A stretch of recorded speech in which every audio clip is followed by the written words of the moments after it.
And a good Thursday evening, everybody. Chris McDonald with you on an extended McFile Thursday night. We're going to be talking to a dear friend of mine and guest. She's not even a guest. She is family to me. Leslie Millwee. We've got her on the phone here in just a second. I'm going to introduce her to you.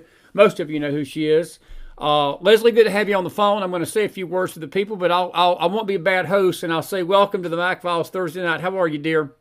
Thank you. I'm in shock, but we'll talk about that, I'm sure. We will talk about that. I want to do a little house cleaning issue, folks. We got a guest here at the beginning. I know you're biting at the bit to talk about the Trump verdict, and so are we tonight. Please respect our guest here at the beginning. We're going to give you a chance to chime in and chime off and whatever. We've got an extended show tonight. After Leslie, I'm done with her. I'm going to be with you for a while. We're going to take your questions and your comments and discuss this. And we may even have another guest or two pop on the phone tonight with us. We work feverishly today to try to get some folks. Everybody's booked tonight, and it's been a busy day. But Leslie was on our show plans to begin with, so definitely we knew she was coming, and we're glad you were here with her tonight. So please respect her for a little while at the beginning, and then we'll give you your chance to chime in on the network. Leslie, I'm shocked too. I'm not surprised. I say I'm shocked. I'm not really shocked, but I'm very disturbed by what happened today because I'm afraid that a precedent has been set that we're not going to come back from for a very long time. And I'm sort of growing frustrated a little bit with these pundits. And I respect Jonathan Turley. I do. He's a professor. And I was listening to him tonight a little bit on Jesse Waters. And, he's trying to convince the American people that we don't need to be angry about this, that the system can still work, and this is part of the system. And Jesse sort of shot back, and I'm glad he did, because I would have probably shot back a lot harder. But Jesse said, Jonathan, the system only works when it's not abused by politicians. And right. Leslie, we've had a weaponization of this legal system that's been going on for a while. It's not just, this is not the first of this that happened. Look, the situation that happened in 2021 in January and other situations, this has been a cascading downward slide, and we saw the culmination of it. And I have to admit, we had James R. on here about a week or two ago, and he said that he predicted this was coming, and there's been others that have felt the same thing. There's not been too many people that I've talked to this week that did not believe this was going to be the outcome. But I think what was so disgusting about it was the blatant disregard for the law by the judge, because I hold the judge accountable. He is the one that directs that courtroom. No matter how crooked Alvin Bragg was, the judge had the responsibility under the law, under the Constitution, to be fair. That's what judges are supposed to do, and he wasn't. And I want to talk to you about the legal aspects of it first. We'll get into the political of it and the other weeds, but when you look at this strictly from a legal perspective, have you ever seen a more travesty of justice than we witnessed here over the last 6 weeks in New York? You know what? It's amazing. And I agree with you on Jonathan Turley. I am a huge Jonathan Turley fan. I have to tell you, even as of this morning before, they read the verdicts, I felt like he really was telling the truth on how this was bad and how there were so many aspects that were wrong. And then I don't know if he's trying to make the peace or where he's coming from, but I was really glad, Jesse, this is weaponizing our legal system. It's been done for a while. This is obviously the most egregious that has happened so far, but this just gives them entree into keeping Trump off the campaign trail, humiliating him. This was about humiliation too, and keeping Biden in the presidency. Everyone knows Biden cannot get out there and campaign. So the only other alternative is to stop your opponent. And I'm happy to say I have heard from a few people that lean liberal, and they think this is a real travesty. I can only hope, though, that they don't suck it up at the end and vote for Biden because they're a Democrat. I really hope not. Well, I hope not too, but I think that it's a given. Look, Trump's website went down tonight. I'm sure everybody's aware of that. Yeah, I love it. The fundraising got so heavy after the verdict this afternoon that the WinRed website broke basically over the number of donations.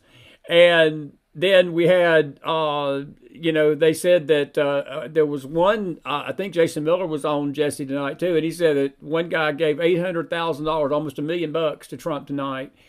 And look, I believe it may backfire, but this is the thing about the law, Leslie. The law, the Lady Justice symbol that we all see, she has a blindfold over her eyes.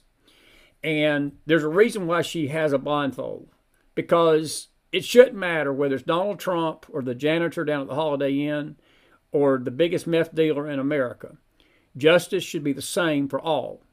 And this crap that I'm here tonight on the left-wing network saying that nobody's above the law. Well, I tell you what, if that's going to apply, and I know the name Bill Clinton makes you cringe because of the past situation that you experienced with the other former president. Well, if the law applies to everybody, then why in the hell is Bill Clinton walking the earth? Why in the hell is Hillary Clinton walking the earth? Why in the hell is Barack Obama walking the earth tonight? Why in the hell is a lot of these people, the very guy on MSNBC that's Andrew Wiseman, their so-called legal expert, is walking free tonight? Because they perpetrated lies under the name of justice, falsely accused people, have put people in jail falsely. And Jesse made a great point tonight. The 2008 financial collapse, which was really spawned a lot by Wall Street bankers, and the misuse of funds and the misuse of money, it led to the economic collapse in this country that cost millions of people their jobs, their 401ks, their livelihoods, savings accounts, and some of them not recovered from that some 15, 16 years later. Very few went to jail for that. But yet you have a system tonight that has prosecuted for the first time ever and convicted a former president for a misdemeanor that would have not seen the courtroom in a light of day had his name not been Donald John Trump. Leslie, go ahead. Yeah, Go ahead. This was dead in 2019. Yes. This case was resurrected again after they found out that Donald Trump would definitely be running in 2024 within 2 months. The third in control of Biden's attorney general, third in line, goes and helps Bragg with this case because they know how inept Bragg is as well. Bragg didn't want to touch this case alone. This was totally perpetrated by the Biden clan and the cabal, and everyone knows it. I'm sure Barack Obama has his finger in this. Everyone that wants to quiet and stifle, roughly 50, probably 55, 60% of the country at this point.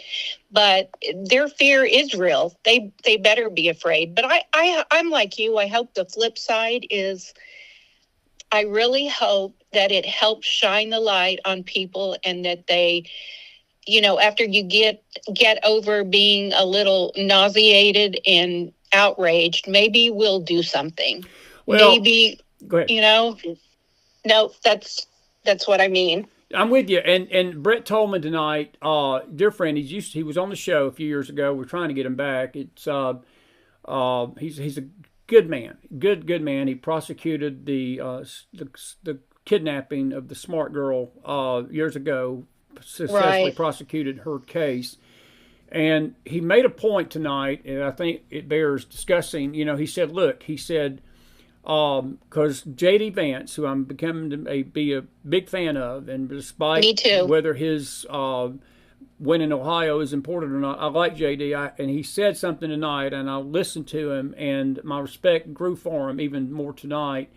But he's made a comment that this whole situation, somebody, when Trump gets elected, needs to investigate this from top to finish, from Mershon to his daughter to Bragg, what money was funneled into this case, from what sources. And Brett Tolman heard that, and he agreed with that, and then he added something to it. He said, not only that, he said conservatives need to fight fire with fire and punch the bully in the face, because, Leslie, this is lawfare bully. This is what they're doing. They're bullying Trump. They're bullying the American people. They're bullying themselves in these courts. And the only way that you stop a bully is you punch him right in the face. And you don't hesitate. And he said, until the Republicans and the conservatives hit back and hit back hard and prosecute people for doing the things that Alvin Bragg did and Letitia James did and what Jack Smith's trying to do, it's going to keep going on, because the bullies are being financed and being pushed to do it by other sources. And I'm with Brett Tolman 1,000,000% tonight. Now, how that looks, I can't explain totally how that would look, but I get his point, because we're dealing with basically legal bullies that are misrepresenting the law, shredding the Constitution, and they've got to be stopped, Leslie. They've just got to be stopped at some point, because I don't see a remedy for this coming from the courts, because the courts themselves are corrupt, and they're not going to correct corruption if they themselves are corrupt, even the appeals court. Well, I don't know. I think that'll be a moot point, only to the fact that it won't be resolved by the election. It won't be. So, they can do whatever it is they want to do to him in the meantime. I think it'll go all the way to the Supreme Court. I hope New York Supreme Court has enough guts to overturn it. But, he just broke so many rules. It's not like you can say one thing. The way the instructions, we still don't even know what he's charged with, what he was convicted of. That's the maddening thing. What is this, Russia? And what was the secondary crime that he was convicted of? Do we not know that? Well, let me add to that. Let me just define that. The judge, this is how crooked the judge was, Leslie. To your point, he basically told the jury, you pick what crime he's guilty of. In other words, he gave them a buffet, and he said, whatever crime you decide that he's guilty of, that's the crime you can pick. Now, you got to be unanimous that he's guilty of that crime, but you don't even have to be unanimous in that he committed a crime. You can go 4-4, 5-3, 6-6, 5-6, whatever, because to the judge, it didn't matter. It didn't matter. Pick your crime. That's what the communists did. Is that not what Khrushchev or Stalin once said? He says, "If you find me a court, I'll find a man. I'll find you the crime." Right? That's what the communists do. And that's what this was. There's no question. I think in the bigger scale, it's a very sad and dark day for America that we came to this, that we allowed just these layers of deception. Now, your point was exactly spot on what I was thinking. What do we do, though? Where do we go from here? How do we fix this? How do we address this? Well, that's a bigger question, and I've played that over in my mind all night long. And I will say this, and I urge the audience that's listening to us tonight to hear me very carefully, because I think, and I may be wrong about this. Chris has been wrong before. Chris ain't the first time he's been wrong. It won't be the last time I'm wrong on these things. I'm not a political hack. I don't breathe this stuff and live this stuff. We've got a network show that we do a lot of topics, but I do believe this, and I'm very concerned that it's a bait to get the mega community out in the streets and doing a lot of weird, stupid stuff. And we need to make our voice be heard in November. And I'm already seeing comments in the chat tonight that it's not going to affect us from voting Trump, and that's good, because it shouldn't. I think it's going to politically, we've talked about it legally. The remedy legally, Leslie, I don't know, other than an emergency appeal by the Supreme Court. I don't see any body in New York giving Trump any more fair shake than this court did, and I put no faith. I put no faith in the New York Supreme Court. And I just, I was asking somebody this the other day, and they said that there's this group over the judges in New York. There's a sort of an overseer community board that oversees the actions of a judge. And look, if there's not a case for what Mershon did to Trump, look, his First Amendment rights were violated, his Sixth Amendment rights were violated, his Fourth Amendment rights were violated. The Fourth Amendment basically you have got to be told what you're being convicted of. You got to be listed what you're being charged with. And the gag order was a joke. He lets Michael Cohen go out on TikTok and go on the news shows and the left-wing networks and trash Trump like night is day. He lets Stormy Daniel give sordid details of her sex life with Trump, which most people with a brain can look at and know it's probably not true. I mean, there was so much in that testimony that should have never been allowed, but yet Trump goes out and makes one comment. He gets fined $1,000 per offense. And I mean, this judge shut him down and basically hamstrung him for 6 weeks to say anything while he's letting the other side, the prosecution and their side, say whatever they want to say. That's unconstitutional. You can't do that. So on that basis, I don't know any other situation where a panel that's supposed to oversee this stuff cannot look at it and say, we need to step in and do something. I don't put faith in it that they're going to, but they should. What say you? Yes, I agree with that. And, you know, it was even hinky the way he got on this jury. He was held, you know, he was reprimanded last year for some of his behavior and donations, large donations to the Democratic Party. Yes, he was. No one talks about that. Then he's one of 24 judges, and he gets put on 3 of Trump's cases, and he wasn't even in the pool to get them originally. How, you know, I really encourage people to do their homework and check this out.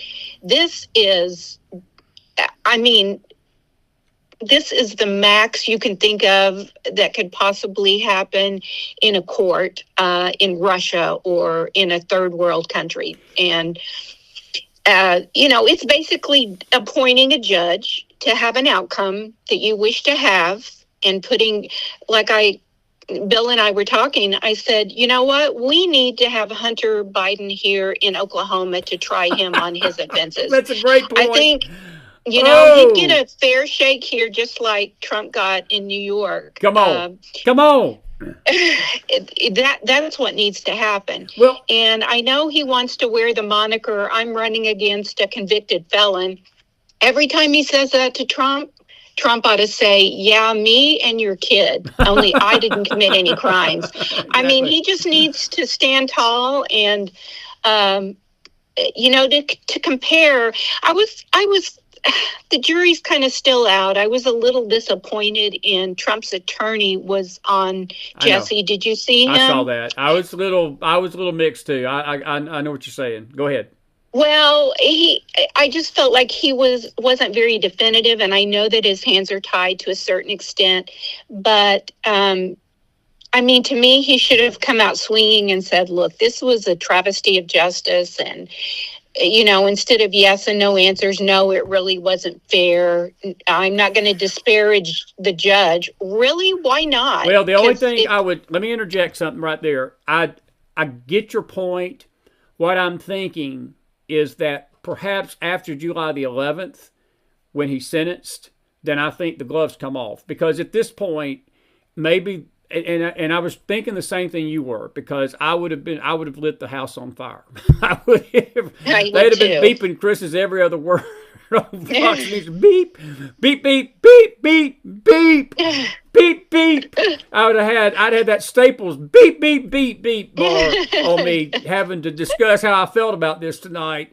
My audience would have disowned me, especially my faith bunch. But seriously though, I think the only thing that I could figure is that perhaps he knows that he's got to go back before this judge on July the 11th.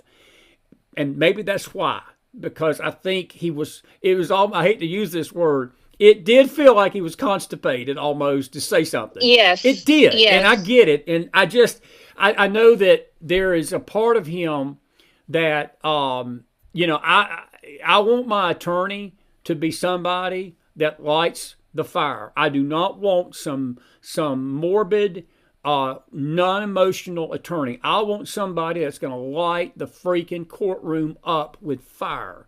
I don't care how Yeah. the media views it, how the public views it. If you're going to fight for me and I'm paying you to fight for me, don't sit there with your hands folded and let the prosecution run all over the place. You get up there and you give it back to them. Now, his hands were strung, literally, by the judge in a lot of things.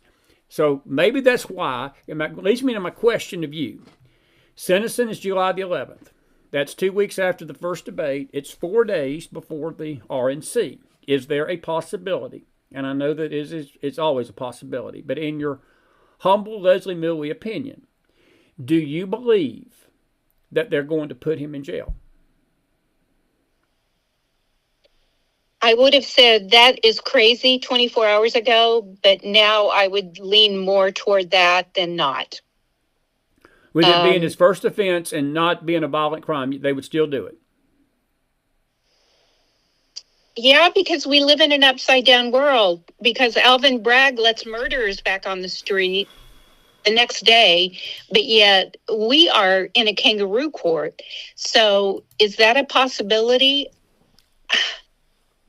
I don't know. I think so. What do you think? Well, I think if he does, then it becomes more apparent than it's political.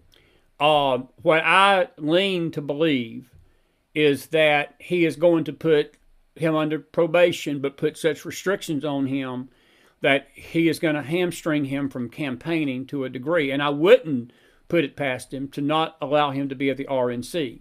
But, Leslie, again, I just think that somebody over this court, there's got to be a body of people that's watching this tonight, that's watched what's happened, that at least, if there's any hope for justice in New York, and you New Yorkers, I love you, but I swear, y'all are in a freaking cesspool of hell up there. I've never seen a more corrupt state than New York State. I just haven't. No. I talked to a good friend of mine this morning. She's been a guest on this network many times, and she is actually leaving and moving to the Sunshine State. She's had enough, and I think that others are going to be following suit. And, you know, but that's my gut feeling. Now, look, I'm with you.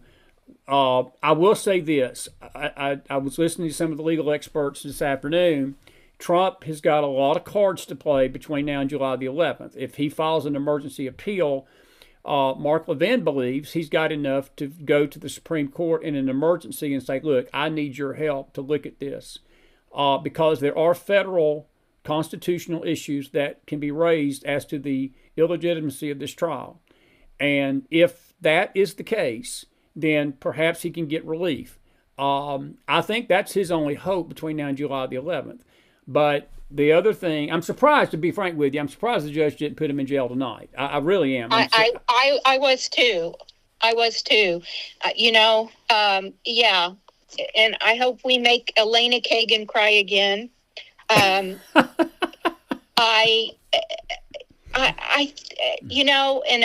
I thought after the jail, we talked about that and logistics. And I was thinking, that would be just so crazy, but so obvious. What if the judge takes this approach? I am going to sentence you to house arrest, and you cannot leave the state, and you cannot do this, and you cannot do that, and you're going to wear an ankle monitor. And if you cross over, I'm going to jail you, and you're on probation for 10 years for your crimes. I doubt that's coming. Possible. That's possible, and I don't doubt something like that's coming. I think that hurts. Look, Trump would almost be better off if he jailed him, because I think that makes him a martyr. I think that makes him a martyr to the people. But if you put him under house arrest and you hamstring him, and look, one thing about it, Trump has got a way that he will overcome this. Look, he's a strong man. He is he's a good man, Leslie. This has been done to a very, very bad. This situation that is so ugly has been done to a good man that's just trying to get the country on track.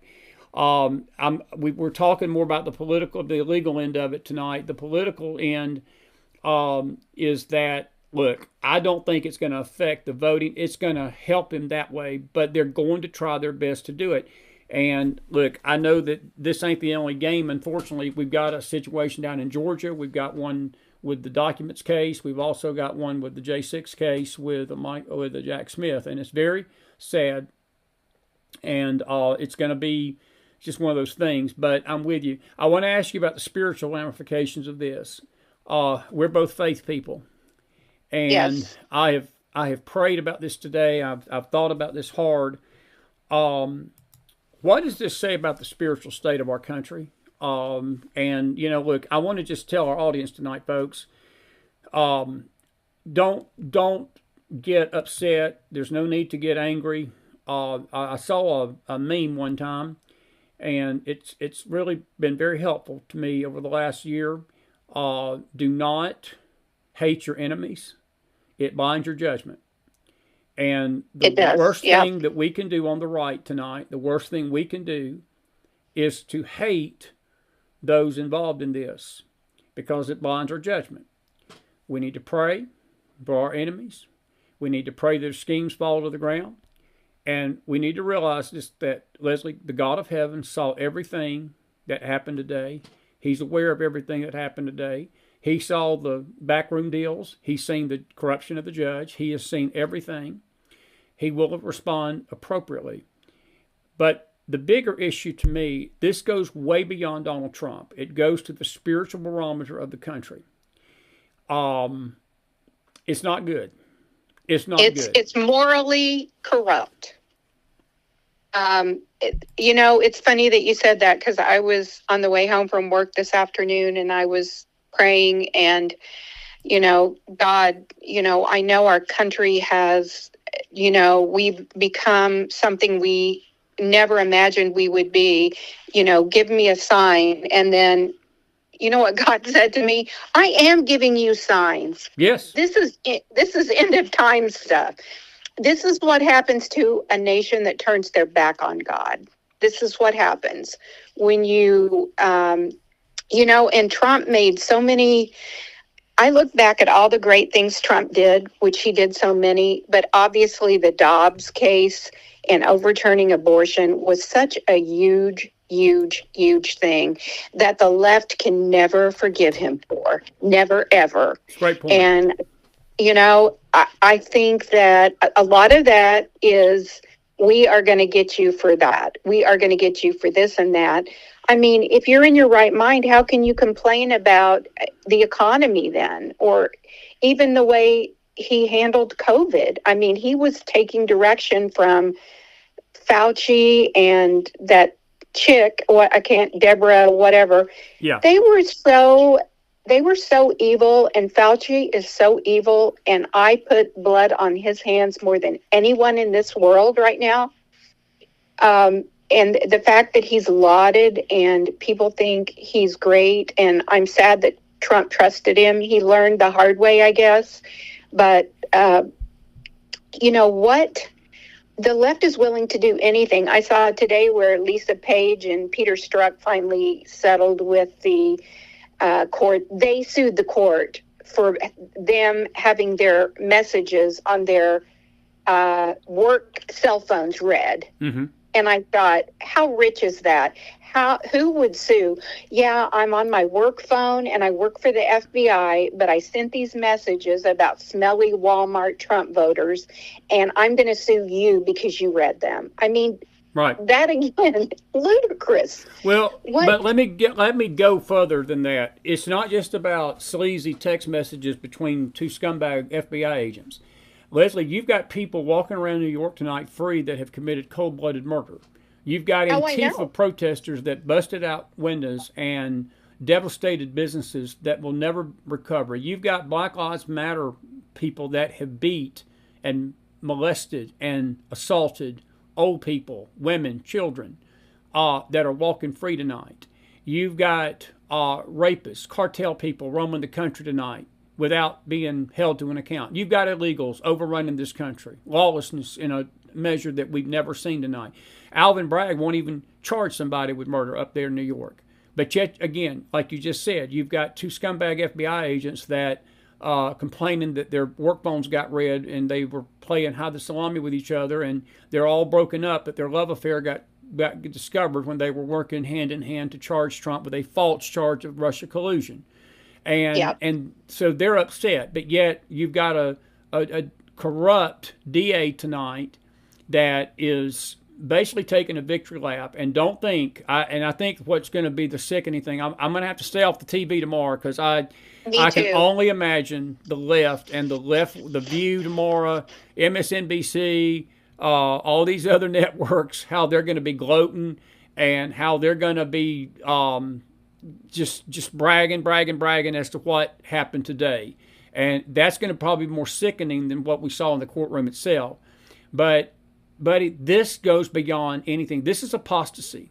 When murderers go free and a kangaroo court is set up to convict an ex-president over something he didn't do, that would have not even seen the light of day in 90% of the courtroom, 99% of the courtrooms in American judges. So when you let murderers go free, you let baby killers go free, and I'll just go ahead and say it tonight. I might as well. I'm hitting a home run anyway. Look, Leslie, you know, these ladies that kill their babies, and again, this is not said in judgment, but I'm just going to say it very bluntly. We'll allow a woman to kill a baby, okay?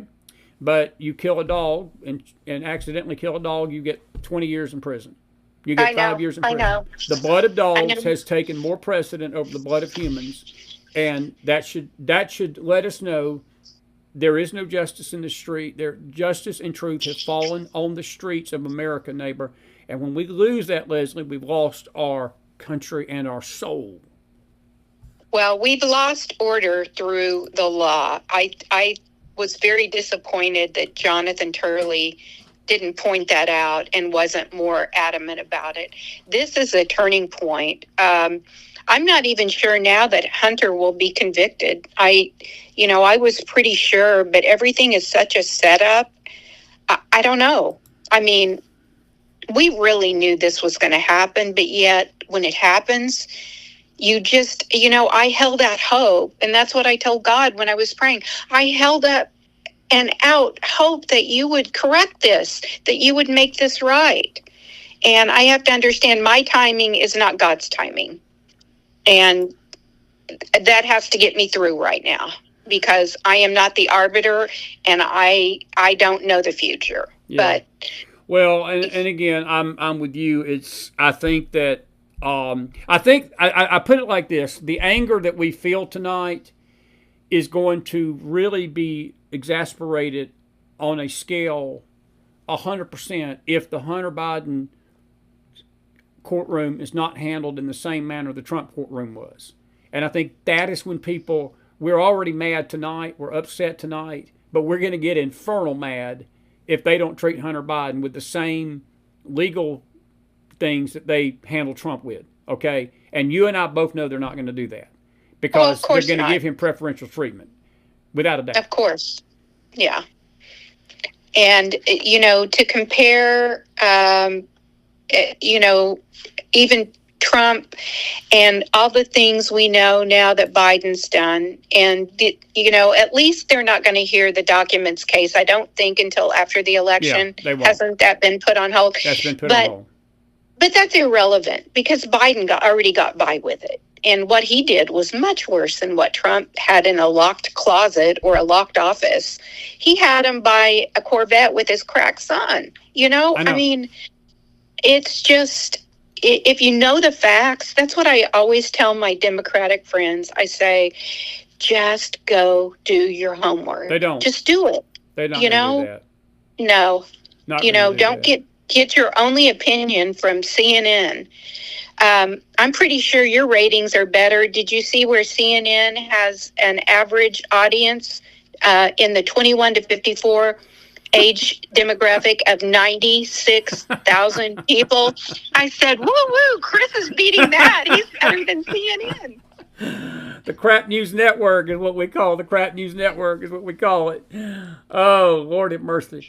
How did it? I don't know, Leslie, but look, this is the other thing, and I guess this is all going to play out in the next few weeks. But if they do get away with this, it's a big if, and I got a question about Bill Clinton after this, and I'll let you chime in on this. Where does that put us on the course of history if this is done and there's no remedy for it? Where does this put us? Well, I mean, it changes the landscape of our political. What happens if, let's say, Biden, by some miraculous fate that is probably not going to be legal if it happens, but he wins, then they can go in and install anyone in there that they want. And that could be the end of free elections. I don't know. I wouldn't have even thought that 3 months ago, but now, I see we're being set up, and it's like we're helpless. I'm reading Rick Prado's book right now about the Contras in Nicaragua and everything, and that's a different subject. But the point is, it's like with Cuba. Rick Prado came from Cuba. He was CIA Special Forces. He watched, as a little boy, Cuba. They went from having a home and a business and everything. In a matter of a couple of years, it was all government owned. And that's where we're going with this. I think people need to understand that. It doesn't, it's like the old story of, the frog in the boiling water. You don't feel it at first. And then all of a sudden, it's too late. What was your thoughts about RFK Jr. tonight? He was actually, like, he's no fan of Trump, but he is sure no fan of what went down tonight.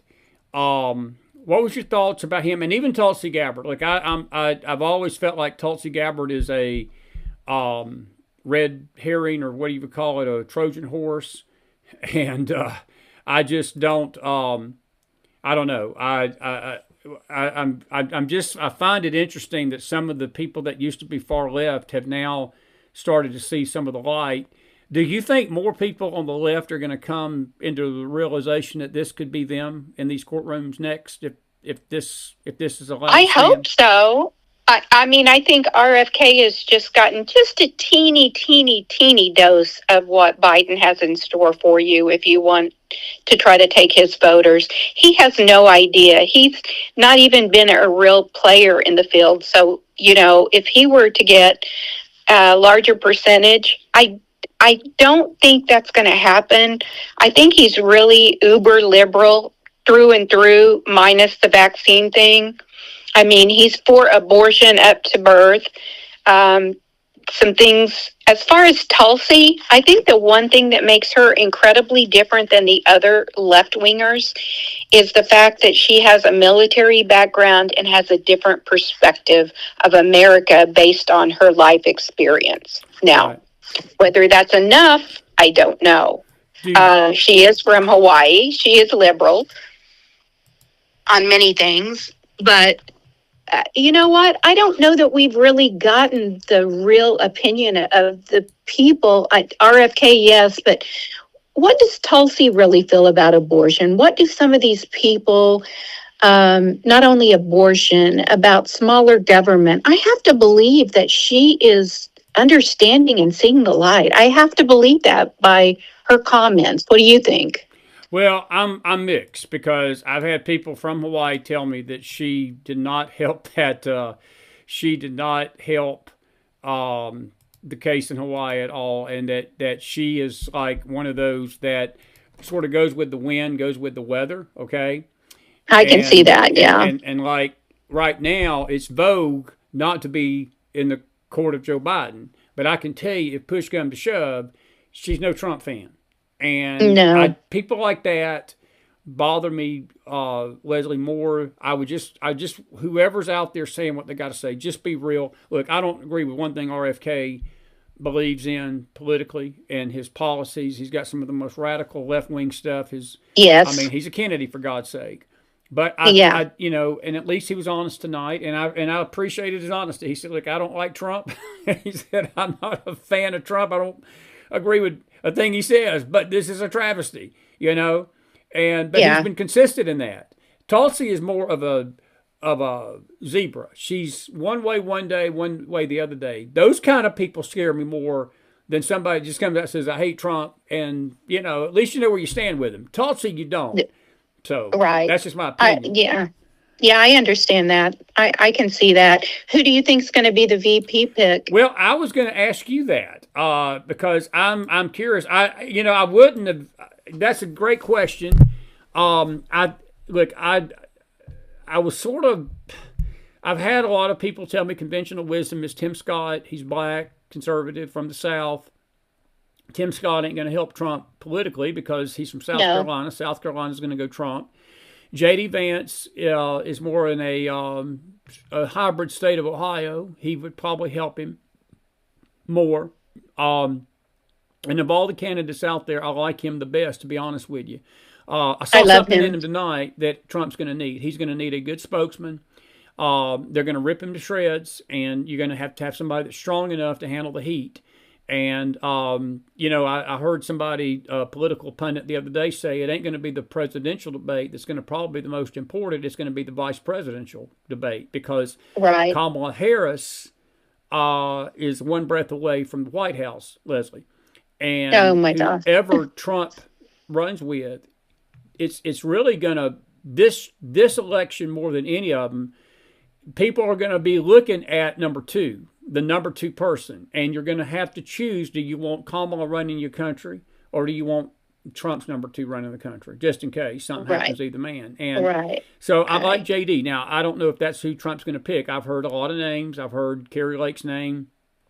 I don't think it's going to be Vivek, but JD, Tim Scott, possibly Kerry Lake. Kristi Noem's name has come up. I think she sort of went into the back of the thing. I tell you, the guy that I was really impressed with here in the last few weeks is Doug Borgrum from North Dakota. He's pretty sharp. Yeah, he's a pretty sharp guy, businessman. He's almost Trump-light, to be frank with you, and very conservative, and he's grown on me. We had some folks mention his name one night, and I didn't know who he was. I sort of got caught not understanding who they were talking about, but I went back and looked at his policies and listened to him a little bit. He's a good man. So I know this much. Trump will pick the right person. But my question to you is, with what's happened tonight, do you think it expedites him needing to pick somebody now or waiting till the convention? Because I think the sooner he picks somebody, the better. That's just my opinion. What's yours? I do too. I was going to say, I think he needs to pick somebody in the next 2 weeks. That's my thought. Because for one thing, you need a team. There's strength in numbers. Like you said, you need a good spokesperson to come forward and be your fighter when you can't fight. And he's obviously going to be hamstrung in a lot of different areas. We just have to assume that. So who is the best representative to go out there, present his policies with fire? I do like J.D. Vance. I think he's very smart. He has a lot of fire. He's young. I love Tim Scott. I don't know. He's almost too nice. That sounds so terrible. No, you're right. And that is my problem with Tim Scott. Because you're going to need somebody, because they're not going to be nice, Leslie. The left is not going to be nice. You know this, and so forth. Listen, we'll follow this. I'm going to get you back on Zoom. And do a video interview with you soon, dear, and all. Our time is slipping on us already tonight. Sure. But I do want to ask you a question about your the former President Bill Clinton and Hillary. If going back to what they're charging Trump with, basically when you get down to it, they got him for colluding with Cohen and this Bob Becker, whatever his name was, paying Stormy Daniels off and claiming that influenced the 2016 campaign because they were paying a mistress off to keep quiet. Is that any different to you than what Bill Clinton and George Stephanopoulos and James Carville did with Paula Jones, or maybe even Monica Lewinsky? Heck no.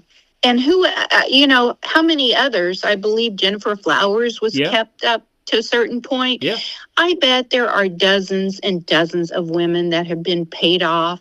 The only positive thing about this is what's good for the goose is good for the gander. Bring it on. You want to do that with Trump? I'll give you something that's 1,000 times worse that was done to me, and then we'll talk about what's fair. Bring it on. And Juanita Broderick and every one of them that had been affected by him and Hillary both. And again, the media is silent on that. They're not going to bring that up. But to me, it's the same thing. What he did with those women it's exactly what they are claiming Trump did with Stormy Daniels. One of the quick questions. Actually, Laura Ingraham did bring that up tonight. Did she? Yeah, she did. I saw that a little bit, but I wanted to ask you because I knew that this would hit home with you. But I do want to ask you a question. Yes. Do you think? I just lost my train of thought. But how much do you think that the Joe Biden campaign, or I know what I was going to ask you, the debates, are you feeling okay with Trump doing these debates? I don't think he should do them. That's just my opinion.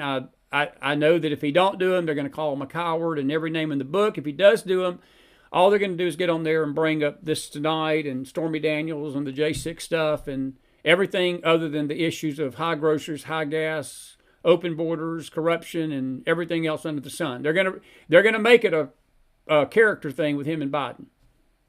Right. And I'll tell you, as somebody with very strong emotions and opinions, I understand his grievous feelings toward being attacked like that. And that man, God love him. I pray for him every day that he is able to get up and function. And the thing is, you're right, he has to do it, and they will try to do it. We already know the debates are going to be on networks that are going to be very anti-Trump. So right there, we know we're in for a battle.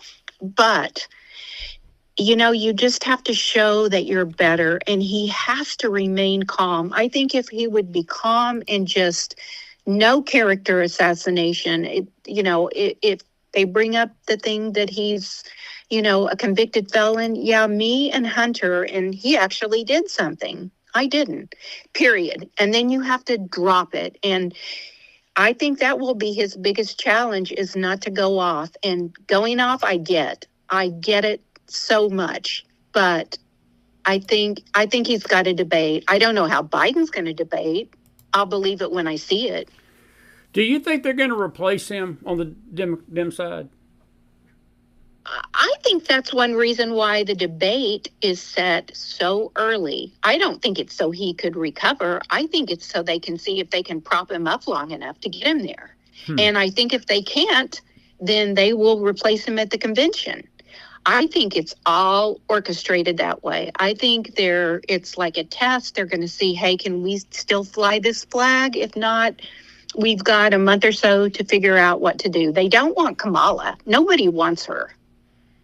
Do you Nobody. Think, one of the few other questions, quick fire. Do you think that the Never Trumpers are looking at this tonight with any remorse? And are they? Is this what they signed up for in trying to destroy Trump? The Liz Cheneys, Mitt Romneys, Bill Kristol, even Mitch McConnell to a degree. Paul Ryan. Is this what they signed up for? What they witnessed today? Do you think they're happy about this tonight? I do not think they're happy, but I do not think ever will they admit it. Of course, Cheney will never be in politics again. She's been blacklisted. Yeah. I think the same can be said for Mitt Romney and Paul Ryan and, just about everyone else on that committee. So I think it really doesn't matter, but they think they're a lot more important than they are. I don't know that they have the fortitude or the moral compass to admit how wrong and how evil this has become. I hope they do as Christians. I want to see your Christianity shine now. Own up to what has happened. But I'll believe it when I see it. I think they're a lost cause. Me too. I'm with you, buddy. Listen, you have been great. I wish I could keep you for 2 hours tonight. I know it's getting late in Tulsa, but listen, I promise going to have you on probably as early as next week or the next, because I want you back for a further discussion. And we've talked about you being on our panels for the elections coming up, and I'm sure the debate night, I'll definitely have you on the panel because we'll have extended coverage when the debates do happen. Any final thoughts, Leslie? I want to just say we've been praying for you and Bill. We're grateful Bill's better, and you've been a blessing to us tonight. And I thank you for being here on the network, and we will have you back on very soon. But your thoughts finally on the country and where we're at. I know we need prayer tonight as a nation. There's no doubt about it. We need prayer, and we do. What's your thoughts? Yeah. Well, and I think you're right. I think, my first moment when I heard that, I was in disbelief and then I got angry. I think we have to be smart and methodical. Democrats are that. They are really good at organization. We have to do our damage in November. We have to stand together. We have to do the right things. You know that we have to do twice as much to be half as good as them because the deck is stacked so much. So you're absolutely right. We have to be prayerful and pray for this nation. And I pray that God has not already abandoned us for all of the evil things we do as a nation every day. And that's kind of where I'm looking at it. I'm like, God, please deliver us because we are in a bad way. And that's heartbreaking that I have to say that. Well, I'll put it like this. I don't think any of us exactly know where we're at on God's scale of justice right now. I tend to believe that there's still mercy that we can have if we want it. But these things today, Leslie, I'm going to tell you something. They accelerate this downward slide into apostasy. And there's one thing about apostasy in Scripture. We've been talking in the morning Bible studies about these burdens that Isaiah, it was about 12 chapters in Isaiah that he dealt with nothing but burdens of nations. And those are oracles of judgment that have no possibility of repentance. In other words, they were decrees that could not be changed. Even if the nation at that point decided to change its mind, God had already decreed what was coming. And, I don't know if we're there yet, but I will tell you, things like this tonight, it leaves a chill because it accelerates our downward slide to that point. And when we do stuff like this, it makes you pause for a second and say, Lord, have mercy on us, because this is not good. This is not godly what happened tonight, but it's being done against somebody that I do believe, and I don't know his soul. I can't look inside Donald Trump's soul, but the man, I believe, is a righteous man in the sense that he wants to do right by the country, Leslie. He does want to govern the nation as closely as he can according to God's ways. I do. I believe that. I do too. And I have not. It's been proven over and over and over. It can't be disputed. That's the thing. You may not have known that 8 years ago, but you do know it now. You do know it now, absolutely. Well, it's going to be an interesting few months, and I think the fuse has been lit, and I think that we're gonna. I will say this tonight: if the Dems want to laugh it up tonight and have their moment in the sun and drink their toddies and do their toast with the champagne glasses and think that they've won a big one for the Gipper tonight, let them have their moment. I don't think they're going to be laughing for long, because I think they're going to realize over time that this was the biggest mistake that they ever did, if this was what they were up to, and I don't think anybody with a reasonable mind don't see it as such. I mean, this was lawfare. This was a political hit job, and basically a communist taken out of the Communist Manifesto of Karl Marx to jail your opponents. They didn't know for sure, but if you bring 34 counts of felonies against someone, hey, you can make one thing. And the way everything was projected and set up, I think the judge didn't even have all of those little intricacies already in mind a week ago. I think as the trial progressed, and Michael Cohen is such a train wreck and so bad and so evil, I think he thought, I'm going to have to do X, Y, and Z.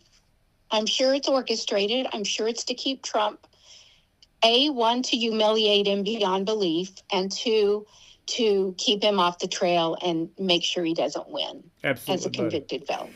So those two things are still yet to come. We don't really know what's going to happen, but we just have to pray for God's intervention to at least right the ship so that we can move forward. Well, we're so glad to have you back in the fold tonight. Thank you. Back in the McFile audience. And listen, we'll have you back on very, very soon. I want you to have a great weekend, and know we love you and we appreciate you. And thank you for being with me tonight, friend. Good stuff as always, and I'll be in touch with you, okay? Sounds great. Have a good rest of the show. Thank you, Leslie. Be blessed. Leslie Millwee, everybody, put some fire in that house for. What a wonderful, wonderful lady tonight. And we're so grateful for her. And I'm trying to see. Hang on just a second. I'm trying to get one other guest quickly. We won't keep him on long tonight. I thought about him here as we just sort of went off the air with Leslie. If you've got a comment tonight, I was reading some of them, and Leslie was really good tonight. I think, Eagle, your point, if they can arrest him, they can get us. Eagle, they don't. I think that's what's being lost on the American public tonight. They don't. There's a lot of people who don't think that, but you're absolutely right. Trump, folks, look, he's a former president, but he's ultimately a citizen of the United States of America. And, you know, if they can do this to a citizen, and they've done this to a citizen, it sets a precedent that any political opponent, anybody that comes up against this administration, a Republican senator or a Trump activist or somebody in Trump's inner circle, and you saw what happened with Roger Stone. You've seen what's happened with Steve Bannon. You've seen what's happened with Paul Manafort and others that have been treated in the most ugliest of manners. And this mantra is nobody's above the law. I heard one of the commentators tonight say, well, it's okay for nobody to be above the law, but America has made it to where Trump is under the law, and all of the Trump supporters are under the law. And Eagle, your point is well taken. This had better wake us all up to the fact. And when they did what they did to him with Letitia James, and the governor of New York got on her soapbox and went out and told all the other businesses, don't you worry about this. We won't do this to you. We just did it to Trump. Well, I don't think anybody believed her, because you've got the Shark Tank guy, Kevin O'Leary, out there going overseas begging people to invest in New York City and invest in America. And they're telling him, hell no. Hell no. They're not bringing their money over here. And they sure ain't coming to New York because of the stuff they're watching and witnessing. Now, me and Leslie didn't get into this tonight. I'm trying to get James Akers on the phone and so forth. But he's going to maybe be on tomorrow night. But what we're going to do, if he can come on, I'll get him on for a minute. But we're going to take your questions here and comments here in just a second. Did you enjoy, Leslie? Mary Cleveland says, shouldn't the New York Bar Association have intervened as soon as they saw this judge acted unconstitutionally? Mary, that's a great question. Yes, they should have, but I can't answer why they didn't. I'm agreeing with you. They should have. I don't know how the procedures are in New York. That's why I was on the phone all day trying to get people of the legal end. We're going to still maybe have somebody on tomorrow night. I'm trying to get Brett Tolman. I can't find him right now. An old email I had of his don't work, and I'm going to try to reach him tomorrow. But we're going to maybe get Judge Sherilyn Allen. I thought about her today. She can speak to some of this. I don't know what the procedures are in New York as to how that works, whether they have to see the case played out in full and then they sort of look into it. I think I'll answer the question. I'll just leave that answer up in the air for right now. I'll ask that question to somebody that's got a higher pay grade than mine when it comes to legal things in New York. It's a great question, because to me, the New York Bar Association should have stepped in, and I hope they do step in. Now, whether they will or not, only the God of heaven knows. But Mary, that's a great question. It's a great question. Sundance Kid says, are you surprised that the judge didn't go ahead and sentence President Trump? We talked about that, Sundance. I am.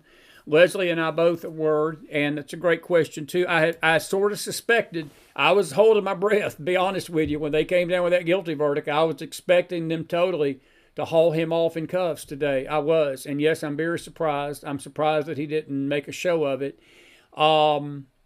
Look, I'm hoping for the best on July the 11th, but I was hoping for the best today, folks, and the best didn't happen.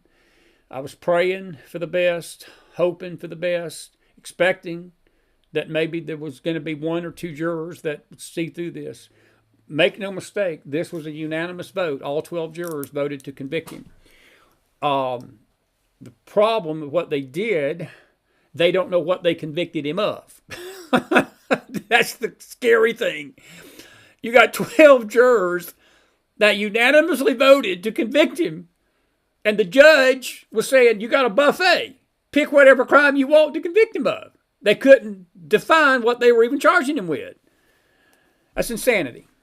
Yes, Sundance, I was very shocked. Because in this monkey trial, oh, you're fine. You don't have to apologize. You don't have to apologize. I'm answering your question. That's why we're answering questions now, Sundance. A lot of people came in late. You're fine. You don't have to apologize to me, buddy. Listen, your questions are legitimate because I'm shocked that they didn't. I am. So, anyway, Rosemary says, I think the judge has every intention of putting Trump in jail at sentencing. What do you think? Can he put Trump in jail even if he files in this appeal? Mary, Rosemary, that's a legal question. I think that the judge pretty much can do what he wants to do no matter what Trump does in between now and then. The only thing that can stop him would be if an appeals court looked at this and saw irregularities and put a hold on the sentencing. In other words, they could delay the sentencing until they've had a chance to look at the case. Now, there are some incidents in legal ease that can occur. I wouldn't hold my breath for that in New York. I just wouldn't hold my breath. And folks, the other thing we've not really talked about are these jurors. I was listening to the pundits tonight, and very few of them, including Trump's lawyer, was going after the jurors. And I know that a jury has a tough job. I've served on a few in my life. I think there's been 2 times in my life I've served on a jury very briefly. One time I was working with a newspaper, and they knew I worked with a newspaper, and I was there for about 3 days, and they said, bye-bye. They said, he covers the news, so we don't want him. But even in the deliberation and the selection process, it's tense. It really is. It's just a weird feeling. And I believe what the lawyer said tonight. If you would have taken a poll, and said, how many of you jurors are going to vote for Joe Biden, if they've been honest, and how many of you are going to vote for Trump, it would have been 12-0 Biden. 85% of those jurors, even in the jury pool, evidently were Biden supporters. And the lawyer was saying, well, we only had sort of a very small group to choose from. Well, when you're up against that, you can't get a fair trial. That's why they sought to get this trial moved, and the judge refused that. That, too, is maybe an appealable process. Now, Rosemary, to your question, if a appeals court sees all this, and it goes back to Mary's question about the bar, they can halt the sentencing. But if they don't halt that sentencing, it don't matter what Trump does. Because, folks, the reality of it is, even if he appeals it tomorrow, he's not going to be heard in front of a judge or another court for 6 months. And that's after the election. And that was all the purpose of this. Anyway, Jason Miller said not one juror looked at President Trump when they walked into the courtroom with verdict. I bet they didn't.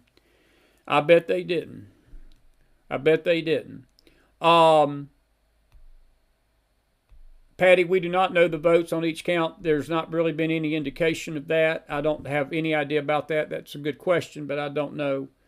Corey Aguilar says, wasn't it set up where if the first count was guilty, the rest of the 33 counts could automatically be guilty? Corey, I'm not sure about that. Again, those are legal questions, and that's why I want to get somebody that's got some legalese, and we're working hard. We were trying hard tonight because we were going to do a double feature show. We was going to have Leslie. I wasn't going to cut her out of the show tonight because I'd already had Leslie booked, and I wasn't ever going to not have her. But we were going to have somebody on later tonight that would talk about that. And when we get somebody, we're working hard and feverishly getting a guest. So, by the way, if any of you legal people are out there and you're a lawyer and you'd like to come on the McFiles, email me. Email me at McFilesForum@gmail.com. We'd love to have you. But it's a legal question. I did not hear that. It was incredible that all 34 counts were 12-0. All 34. So I don't think it was automatic, but that's what they elected to do. And we'll find that question. Roger Hooker says, everyone is saying the jury has spoken. Who else can we blame for the verdict? Roger, that's a good question. Well, I think you can lay some blame at the judge.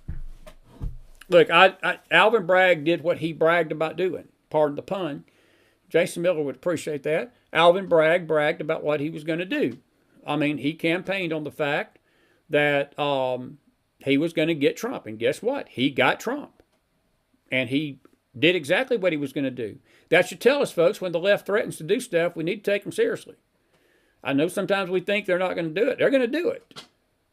Letitia James campaigned on the same thing, the attorney general that brought this sham fraud trial against him, civil trial. And they both got what they wanted. They got a favorable jury, got a favorable judge, and boom, boom. But the judge, Roger, should not have put cinder blocks on the scales of justice for the prosecution like he did. And he basically denied President Trump's constitutional rights, at least on 4 amendments. First, fourth, and sixth. And due process in general was ugly, what they did to him.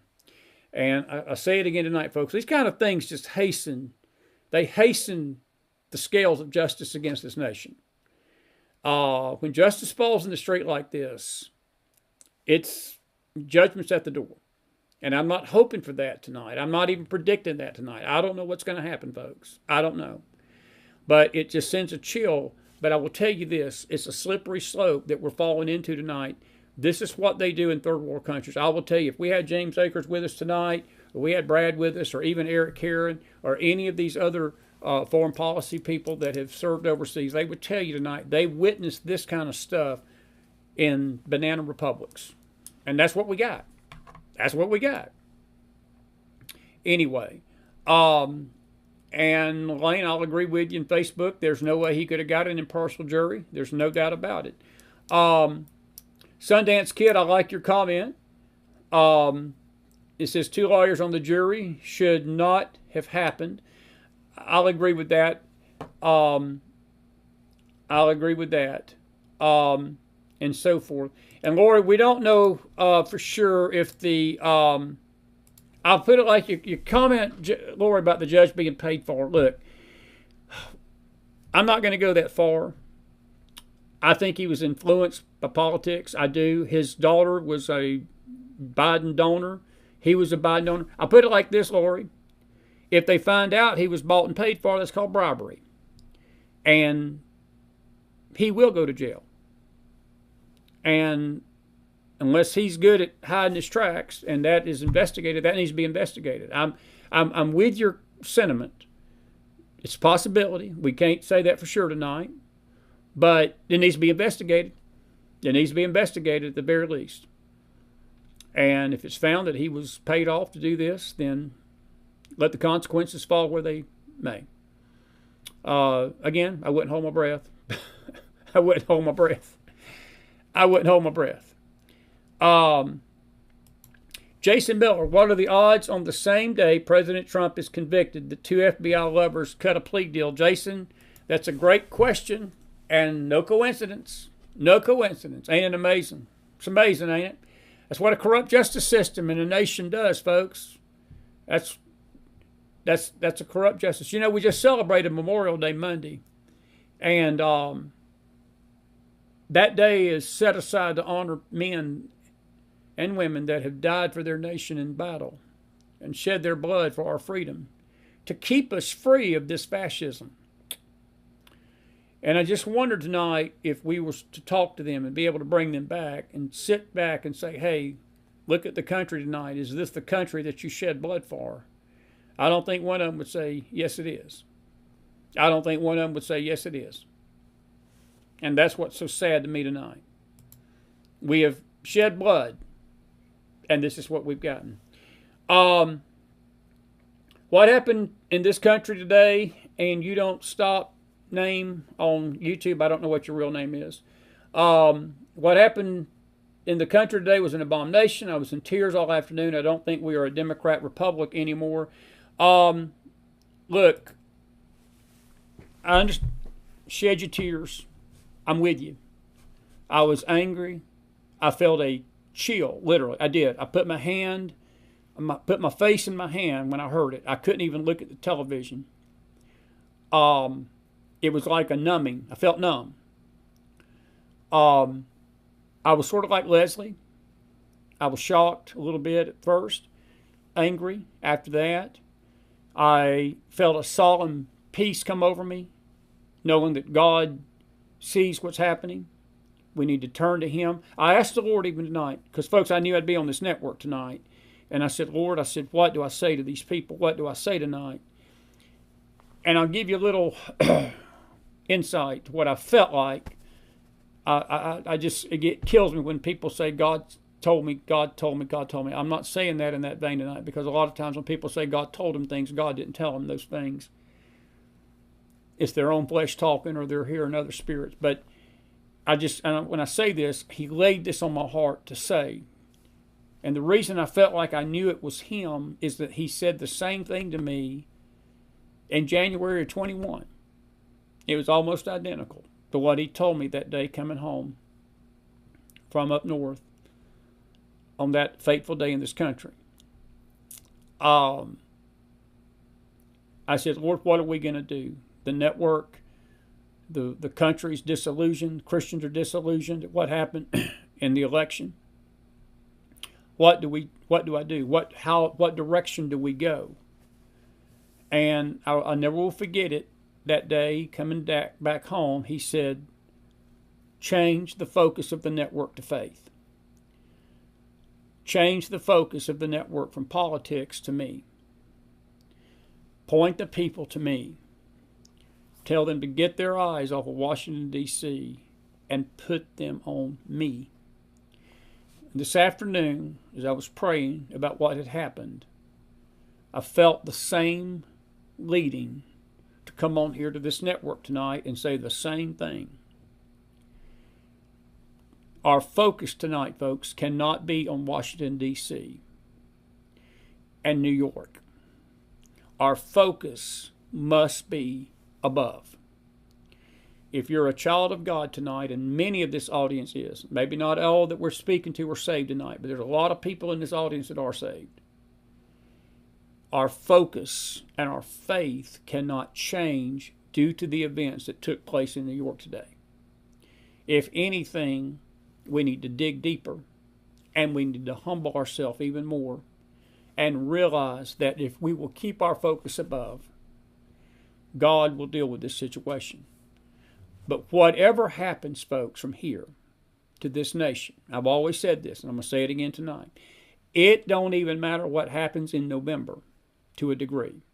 Our faith should not change one way or the other. Our faith is not in the political structure of America. Our faith is in Christ and Him crucified. And if our faith will stay there, then we will be at peace. We will have something called peace in our hearts.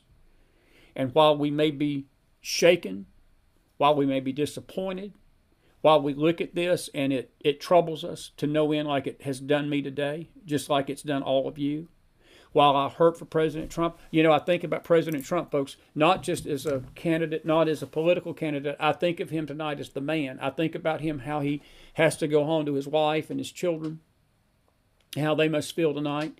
And it's not good. I've never, ever stopped supporting President Trump. I love President Trump. I don't agree with everything he says sometimes. I don't agree with how he says things sometimes. But I've never stopped supporting him. I love him. I respect him. He's a good man. He's the leader that we need for this hour. He really is. He's not our Messiah. He's not our Savior. He's not going to fix this country in 4 years. But he's got the vision that it takes to bring this nation back to a place it needs to be. The nation should have never elected Joe Biden in 2020. While the nation chose that path, and I don't want to hear this about the election issues because I can get our network yanked off the network, and I'm not naive enough to believe that what some of you feel about what happened, and maybe I do too, but for the sake of keeping my network on the air, let me just say this, that the country went a different direction. But let me tell you this, regardless of what happened today, folks, listen to me. What happened today is bad. If the other side wins in November, we still need to have faith in God. But I will tell you what's going to happen.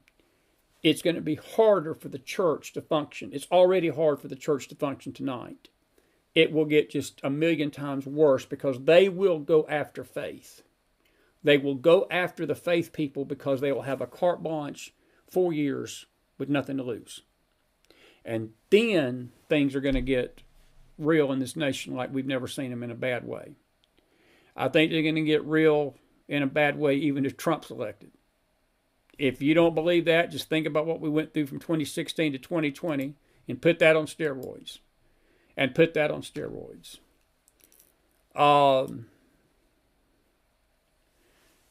Yoli, I'll agree with the fact that the blood that's been shed is the murdering of our babies. I'm not going to disagree with that, but the blood of these patriots as well. People have died on battlefields keeping us free, trying to keep us free from the very fascism that we saw witnessed in New York today. And Yoli, your point is well taken. Of course, the murder of the babies, the murdering of the babies, that comes from a fascist. It comes from people, the same people that are behind this in New York today are behind the murdering of the babies. But this is the key, Yoli. The people that are on the other side of the aisle, that are silent in the face of the murdering of the babies, they're silent tonight in the face of this fascism in New York. You watch how many Republicans truly come out tomorrow and say anything about this. I guarantee you, when you start getting the list, there'll probably be less than 20. There's a lot of people tonight, they're not going to go out on the networks and say it, but there's a lot of people tonight silently clapping and hoping this is the end of Donald Trump. Your point's well taken. Your point is well taken. But we've had people that there has been people that has died for this country. They've shed their blood. Betty Truth Seeker says it's a very sad day in America. No matter what, we must keep our eyes on God. Betty, I just said that. You're absolutely right. Corey Aguilar says, I think former Trump AG Matt Whitaker would be an excellent VP. Corey, that's a good choice. I'll agree with that. Amy Miller, good to see you tonight. She says what happened should remind us that the earth is filled with evil and sinners are doing what sinners do, sin. There are so many people that are lost and need Jesus. Time is running out. Roger, I'm with you, and that's I don't think people understand that. Roger, your point is right. If Trump wins in 24, folks, you think it's going to be the Strangler? It's going to be hell on earth. I do not doubt, folks. Look,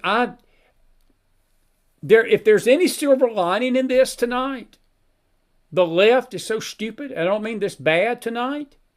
The left is so stupid. There's people that thinking that this is going to keep Trump off the ticket. And there's these, I guarantee you, I wish they would go to these college campuses and ask them tomorrow, well, President Trump got convicted. Is he going to be able to run? There's people out there that believing that what happened today means that he will not be able to be president in November. They don't even know the law. They have no idea about the law, but yet they become experts on these networks and their stupid Twitter handles and Facebook and all this posting their crap. If there's a silver lining in this, and this is just an opinion, maybe because of the ignorance of the left, it will quelch the summer of discontent, like we had in 2020, if you remember those months with the riots and the Black Lives Matter and the Antifa riots and all those wonderful cities that went up in smoke thanks to the rioting. So maybe the ignorance of the left will actually play to the betterment of the country. We may not have as much as that, but I will tell you this. If they think this will not deter him, we're in for a summer unlike we've ever had in this country. And I'll just leave it at that. And let me remind you that June, we're 2 days away from that. June the 1st begins Pride Month. That too is going to be on steroids in your face all over the country. Everything that you see, everything that you touch, every shop you go into, every place you shop, the baseball stadiums, the basketball stadiums, college stadiums, they're going to be lit up with the rainbow. And ain't the rainbow of Genesis 9. It's the rainbow of evil and perversion. That's what it's going to be lit up with. And that too is going to be shoved down our faces. Anyway, Corey's asking, what do you think the NRC will do? Will they still endorse Trump? Yeah, I hope so. I would hope so. Dennis says, what's your opinion on Larry Elder? Not a fan. I don't think he would do. Dennis, you're fine. I mean, you're right. I mean, there's no right or wrong answer. I think that he's Tim Scott a little bit. He's a good talker on X, but in the heat of a campaign, he's not held office. And politics is a nasty business. And I don't think that Larry Elder has been exposed to the political realm like he thinks he has. I know he's a pundit. I know he's a commentator. I've heard him too. I don't think he would be that good a choice. That's just my opinion. J.D. Vance, I watched him tonight. He's a good man. That right now, if you had to bring me down to a case, J.D. Vance is number one on my list right now. Now, I may be changing that. I think I told somebody here a few weeks ago, ask me that question in 2 months or 3 months. So Dennis, I'll say, ask me that question again in 30 days, okay? let me chew on this for 30 days because I may change my mind. I may agree with you. I may go back to Larry Elder. I don't know. But my personal gut is Larry Elder wouldn't be up to the task. That's just me. Again, you're not wrong in supporting him, and I get it. Anyway.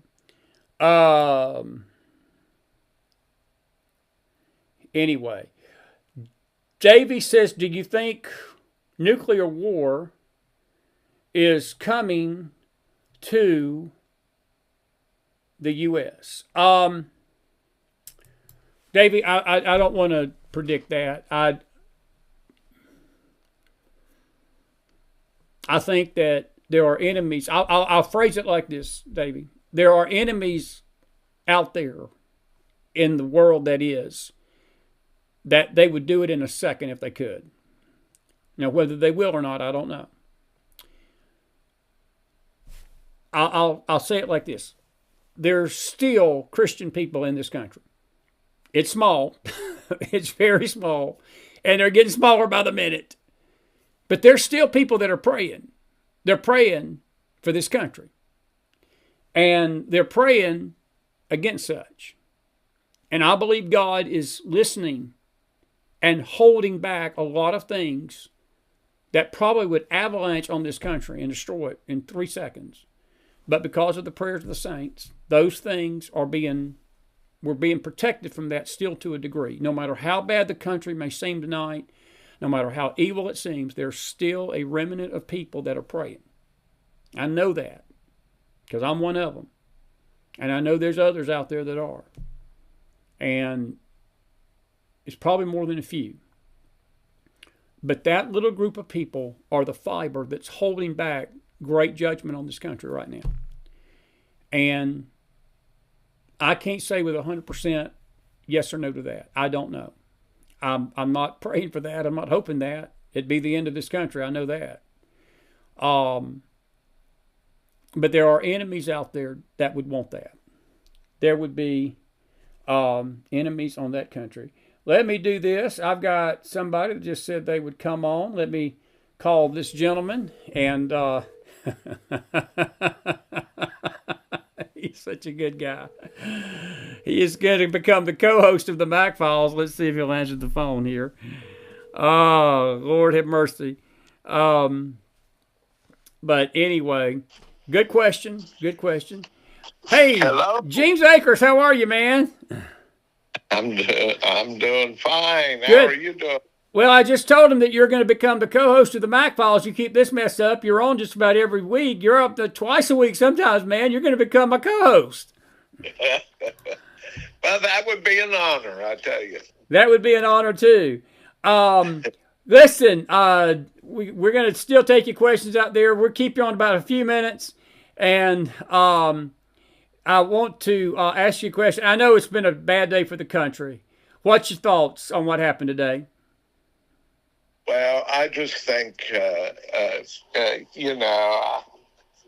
think it's pretty obvious, except to the just diehard Trump haters, that this was a political kangaroo court that was basically using the American legal process as a garb to cover up what was just blatant politics. I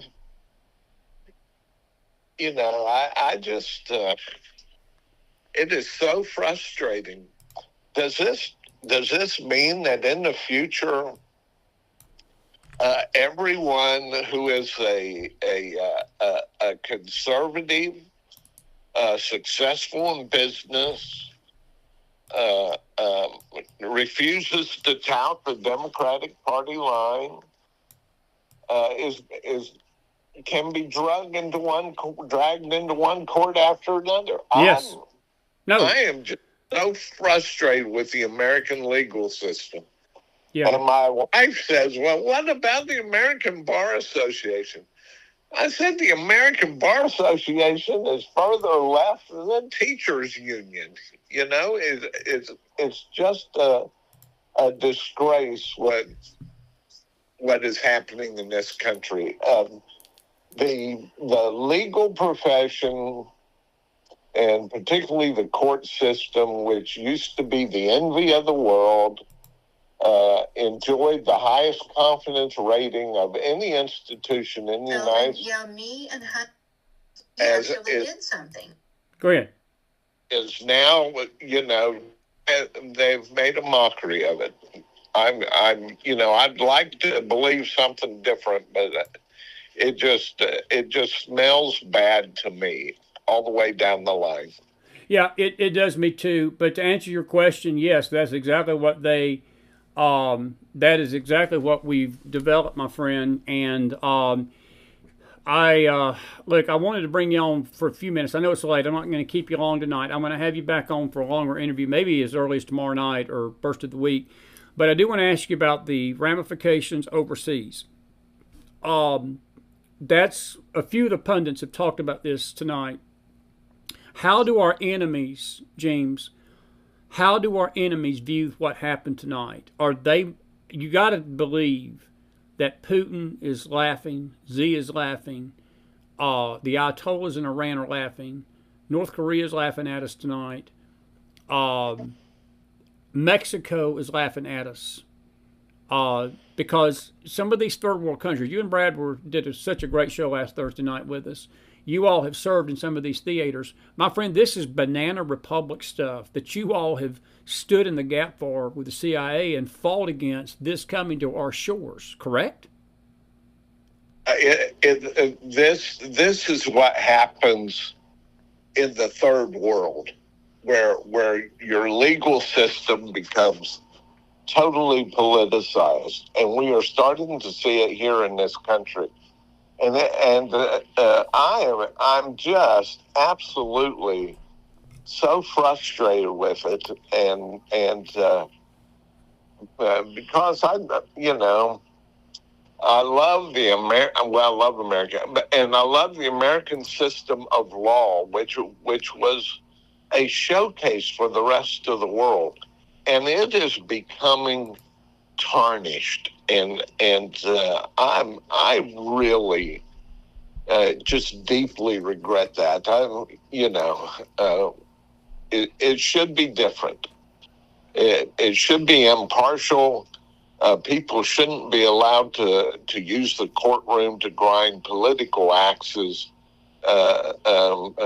This judge and the instructions to the jury, I absolutely do not see how it can stand scrutiny at the appeal court level. I mean, it was just there was no justice in it. So, but that's my view. There are a lot of people that have another one. Yeah. Do you believe there's any remedy for this with the Bar Association, or is this going to be something that we just got to hope the judge, doesn't do something vindictive on July the 11th, because that's the next step in this, man. I mean, you could be facing a former president behind bars, man, before we go to the polls to vote in November. The candidate, the Republican candidate. Yeah. Excuse me, I got a frog in my throat here. Yeah, I think it could backfire on them, though, Chris. I honestly think it could backfire on them. Even anybody in the middle of the road can see what's happening with all this. So, yeah, I think it has potential backfire potential. Thanks, yeah. Well, let me ask you this: if it does backfire, I think it's already beginning to backfire tonight. His campaign website went down for the donations, but James, long term, doesn't this not set a precedent though that every president that leaves office now has to look over his back? That if his political enemies don't like him, that they go after him, for doing stuff in office, or they do something related to his campaign or something like that. Does this not work both ways? Can the Republicans now do it to the Democrats? Well, they had a special counsel that said Biden was guilty of everything that they investigated, but they couldn't bring him to trial because he was so old and senile. Right. So does that mean then that since Trump is not old and senile, that he gets a different standard of justice? It is just absolutely crazy. It should not happen in this country. It should not happen in this country. Yeah, that is what my dad stood for in the military. That isn't what we've had blood sacrificed.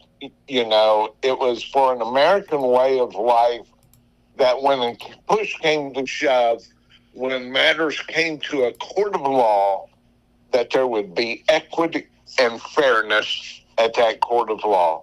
We have seen now forces in this country, politically vested forces, that have made a mockery of the whole notion of justice in this country.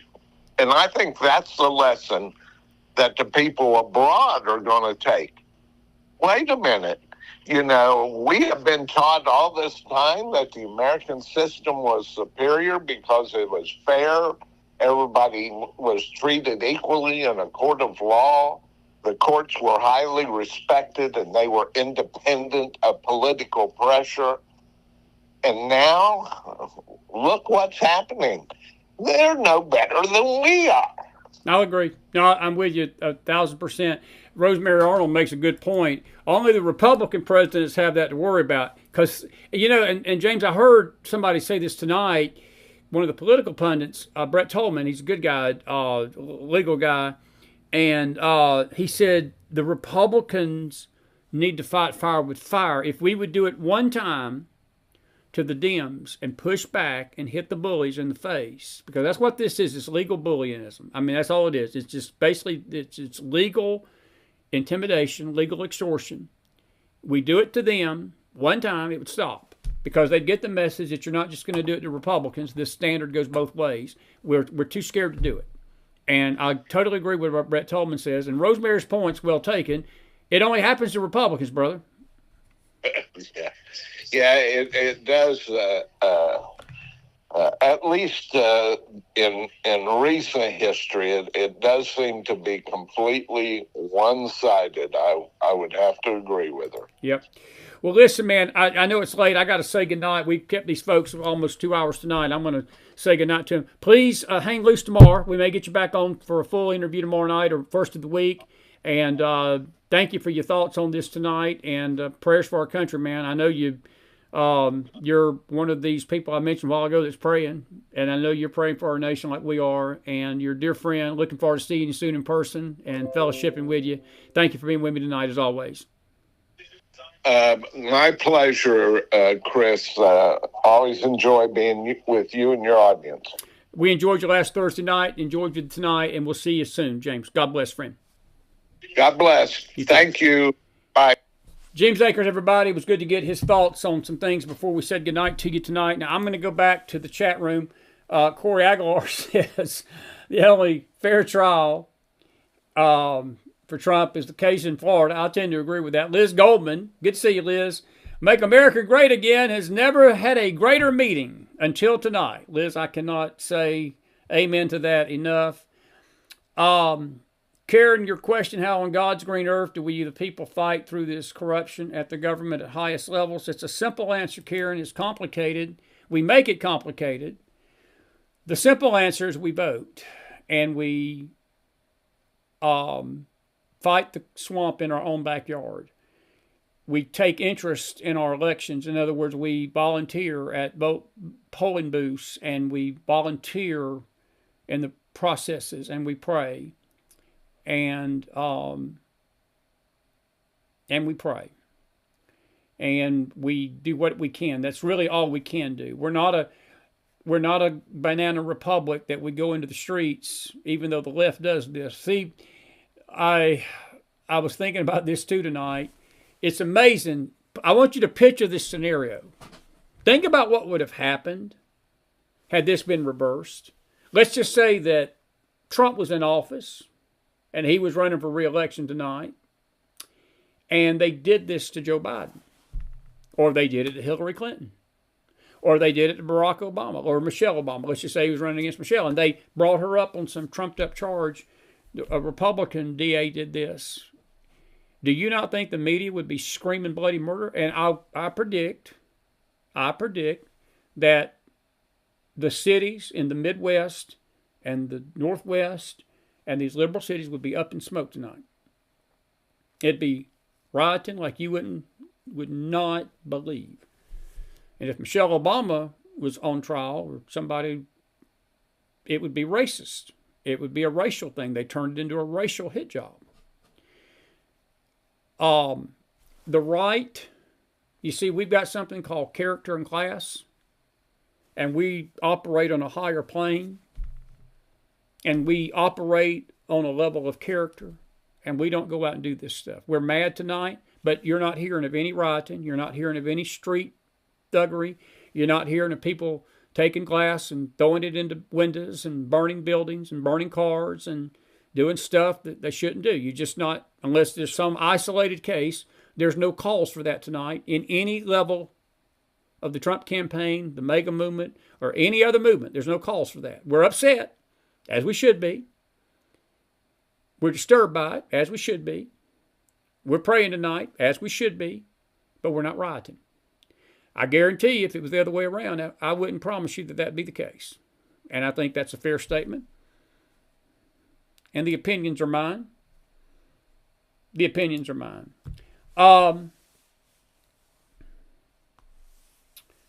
Anyway, so Karen, to answer your question, how do we fight it? We fight it at the voting booth. And we fight it on our knees. We fight it on our knees. We fight it on our knees.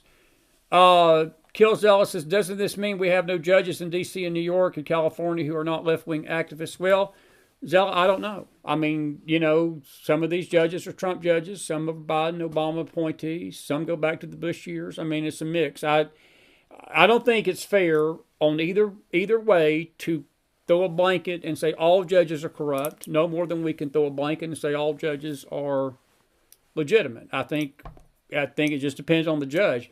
In Trump's case, there was no way in hell or heaven that he was going to get a fair shake with any judge in New York.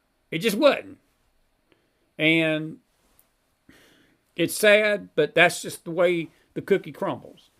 That's why elections matter. That's why elections matter. But to say that all the judges in New York are crooked, I would not say that. I wouldn't say all of them, but the majority of them have a liberal, left-leaning bent, and they just do. That's why elections matter. That's why elections matter. And attorney generals matter, because Letitia James did something very similar to Trump with his civil trial, and she's not been held to an account for that either. Vengeance is the Lord's, folks. And the question, about vengeance, folks, we need to be, let me tell you about the vengeance that God deals with. Folks, the fact of the matter is tonight, I know some of you ain't going to want to hear this. I can sense it already. We don't need to be praying for God's vengeance. We need to be praying for God's mercy on these people involved tonight. We need to be praying for their soul. We don't operate with an eye for an eye, a tooth for a tooth. I just said that. I just mentioned that tonight. We don't go out and fight evil with evil. We don't render evil for evil. We don't, when something evil is done to us as people of faith and character, we don't go out and do evil to them. We pray. We stand up for what's right. We state what's right. We have a free right to express our opinions. We have a free right to be upset tonight. Folks, I don't think anybody with any kind of legal sense, moral sense, patriotic sense, anybody that's an American that understands even a remote portion of the rule of law in this country, how important it is to the fabric of society, can look at what happened tonight and be happy. I'm not happy about it. But I've got a peace tonight. I got a peace that this will be handled by God if we will but turn our focus upward. I said that earlier tonight. I'll say it again. Our focus needs to be upward. And instead of us seeking his vengeance, we better be seeking his mercy. Because let's just be frank with us tonight. We all need his mercy. Not just the Democrats. Not just Marshawn. And not just Alvin Bragg. And not just the state of New York. We all need his mercy. We all need his mercy, and we better understand that fact tonight. Chris McDonald needs his mercy. I pray for their soul. I do. Now, I don't want that to come across as saying that I condone what they've done, because I don't. And I pray their schemes, as David prayed, their counsel and their schemes are brought to naught. That I pray for. And I believe God honors that prayer, and he will. But we better be careful about wanting vengeance. Because vengeance does belong to him. But remember this. When we get down to it, I know again, some of you don't want to hear this. We're all alike, folks. All of our hearts are evil. All of our hearts. See, this gets into this black hat, white hat thing. We get this idea that there's just a little group of white hat folks over here and a group of black hat folks over here, and the black hats are doing the evil, and the white hats are a bunch of squeaky clean people that don't ever do anything wrong, and that just ain't how it's so. The moral state, folks, if you get down to it, what we witnessed tonight in New York, it's really a spiritual picture of the country. We're all spiritual lepers. We're all spiritual people that are unjust in many ways. Our hearts, all of us have things in our heart that mirror what happened tonight. That's why we all need mercy. And again, I don't mean that I agree with this. I don't like this, folks. I'm upset with all of you. I'm praying for God's mercy on this country. I'm praying for his mercy. Davey asked a question about the nuclear war, and I'm glad he said what he said. Ain't none of us wanting that to come here, folks. We don't want to see God's judgment fall on this country. We need to be praying for the mercy of God to change this country's heart so he won't have to judge it. I'll just leave that thought with you. I'll amen myself. I'll amen myself on that one. I'll amen myself. I will amen myself. Anyway.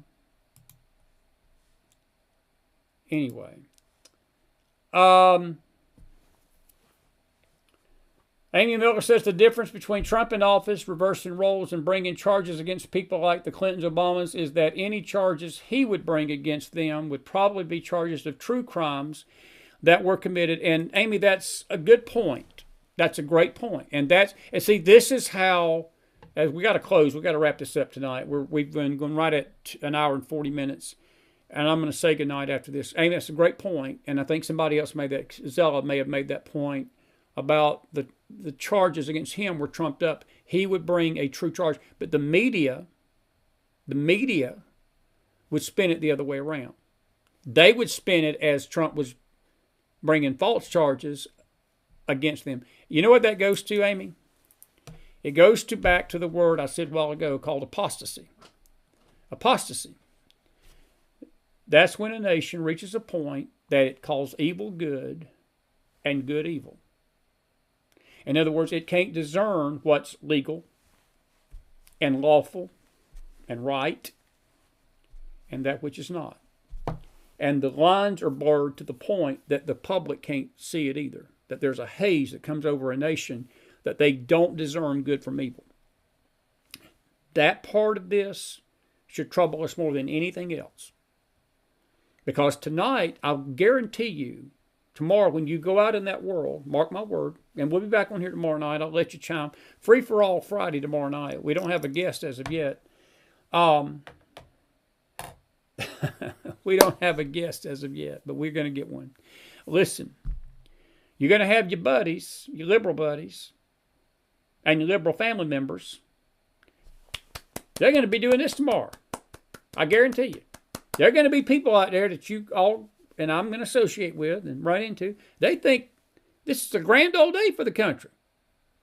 They don't care. They don't care that the law was trampled in the streets tonight. They don't care that Trump's 4th, 6th, and First Amendments were shredded. The Constitution was shredded. Political opponents were being threatened with jail and convicted over a sham trial that they can't even list the charges. They don't care about that. They just hate Trump. They think it's a grand old day. That's apostasy, folks. That's apostasy. And some of you are going to ask the question, well, why don't they see it? They can't see it. Because their heart is darkened.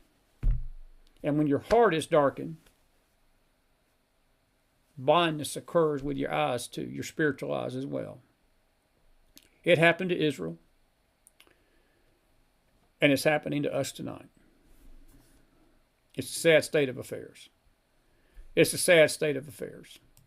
And that's what's happening. Anyway. All righty, listen. I appreciate you being with me. I'll be back here in the morning on the Faith Network. We're going to get our focus upward and on the future, that Jesus is coming. So be with me on the Faith Network for the Bible study in the morning. We're having a good time with those. You're missing out. You're missing out. We had a record crowd tonight, folks. It's the best crowd of the year. We've had nearly 400 live viewers tonight. Grateful for all of you that have been with us on X, Facebook, and the News Network. Thank you all for being with us tonight. And we hope you've enjoyed the discussion. Thanks to Leslie Millwee and James Akers for the few minutes he chimed in. We're going to get James on in a greater manner. I really wanted somebody legal, but James said he'd come on just for a few minutes, and I'm grateful for him tonight. We will have somebody to give, and I know you have a lot of legal questions, and I do too. That's why I want to get somebody that's got some know in the legal part of this. Thank you for being with me tonight. I know there's a lot of emotion. I know there's a lot of angst, what happened tonight. There's a lot of anger, a lot of disappointment. There's a lot of disillusionment, shock. There's a lot of people that are concerned for President Trump. I'm concerned for him tonight. I'm concerned for our nation. I really am. But I want to say it again tonight as I leave you. We were faced with the same thing in January of 21 when the election did not go our way. In November of 2020, God has kept us to this point, and God's going to get us through this. Keep your focus above. Your faith don't need to change tonight. It does not need to waver by what you see, because we don't walk by sight. we walk by faith. And I'll leave you those words tonight to encourage you and to understand we're all in this together as citizens of this great country. And I do believe it's still a great country, folks. Despite all of our issues, God is still the Lord of this nation. And blessed is the nation whose God is the Lord. And for many of us, still, he is the Lord. And as long as we'll keep our faith on him, I believe he'll hear our prayer. And I'll leave in myself on that one tonight. Listen, I appreciate you being with me. I'll see you in the morning. And then tomorrow night, probably the same time, around 9 o'clock. We won't be on for 2 hours tomorrow night. But we will take your questions and have a little chit-chat session with you then. Okay? Listen, I love you. Hang in there. Keep the faith. Keep the faith. I know it's been a tough day for many of us in the nation. It's been a rough day, not a good day for this country. But better days are ahead. And keep the faith and keep praying. Okay? Listen, we love you tonight. Have a good one. And I will see you in the morning here on the Faith Network, and then I will see you tomorrow night back here on the News Network. Until then, Donald out. Good night, everybody.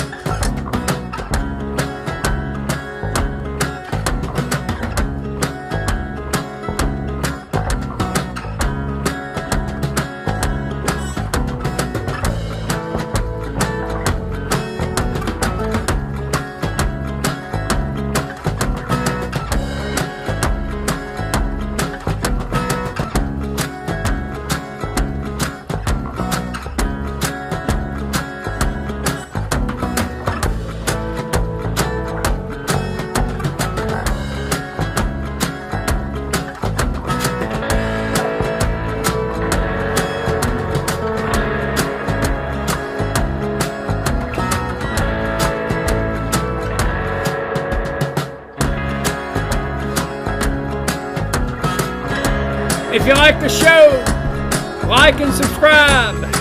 Put some fire in that house. On a Thursday night, McFiles Extended Edition. Pray for America. Have a good night, everybody.